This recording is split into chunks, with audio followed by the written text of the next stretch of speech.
What's happening, guys? Silent Mike, Super Training Gym, Mark Bell's Powercast, HowMuchAdventure.net, Reebok1.com, checking in for the heaviest squat workout of my entire life. On paper, it didn't look that intimidating. The week before, it was simply 6 sets of 3, 500 pounds. This week, it was 6 sets of 3, 515 pounds. Not much of a difference when you look on paper, but looking back on my past, my best squat ever is 589 pounds. Best maybe set ever is 515 pounds, I think, for 6, and I was in that same prep leading up to the 590 pound squat. But multiple sets, multiple reps at a heavy ass weight can really tear you down. Going into it, I felt confident. I've been really working on my low back. As I mentioned in previous videos, hopefully you guys are keeping up in the road to redemption. My hamstring's been locking up on me, pulling on my glute a little bit, which is locking up my low back and hurting pretty damn bad. Jacking up some of my deadlifts. Also, the volume's very high on a conventional deadlift, which I've pulled conventional my whole life. I will be pulling conventional as of right now in the meet. A lot of people are asking me that question. I've pulled both conventional and sumo for years, maybe 6 years or so for both. And typically, I compete conventional. My best pull 3 years ago or so is 633 conventional in a meet, weighing about 196 pounds. Best sumo pull I've only pulled in a meet once, and that's 650 pounds. So looking to be PR both of those, but both doing this meet conventional style.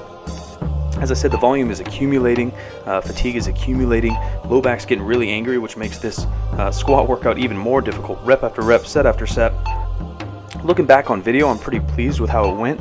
My form didn't deviate too bad. Everything looked fairly smooth. The weight felt fairly light on my back.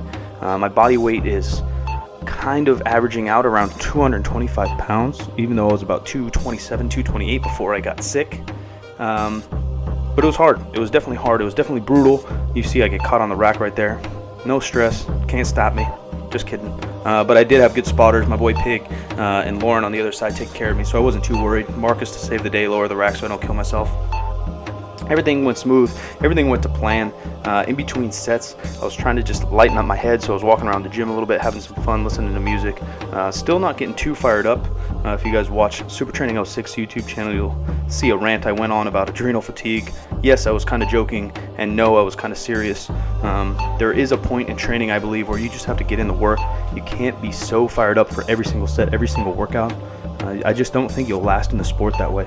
You have to understand the amount of work you're going to have to get done over the weeks, reps, months, reps, sets, reps, pecs, checks, all that shit over years. So think of the long term. If you have to get fired up every single day, 4 to 5 times a week, lifting heavy for the next 5 to 10 years to reach where you're going to go, you're going to get burnt out, both physically and mentally. So even this workout, even though I was a little intimidated by it, I still tried to go in smooth, calm. I had a little bit of caffeine, but I just went in with the mindset to get the work done. 3 more weeks out from this, I have 3 very heavy squat sessions coming up, which I'll take you guys along with me. Just stay tuned, make sure to subscribe. And in those sets, I may get a little more fired up as the weights are getting heavy. It's getting closer to meet time, closer to time to really push the limit. These weights are all manageable for me. They're 80 to 85% or so. So once we start tapping in that 90, I'm going to get it turned up, as the kids say these days. Appreciate all the help, guys. Appreciate all the support. Silent Mike, I'm out here. Like that bitch, share that bitch, subscribe that bitch. Thanks.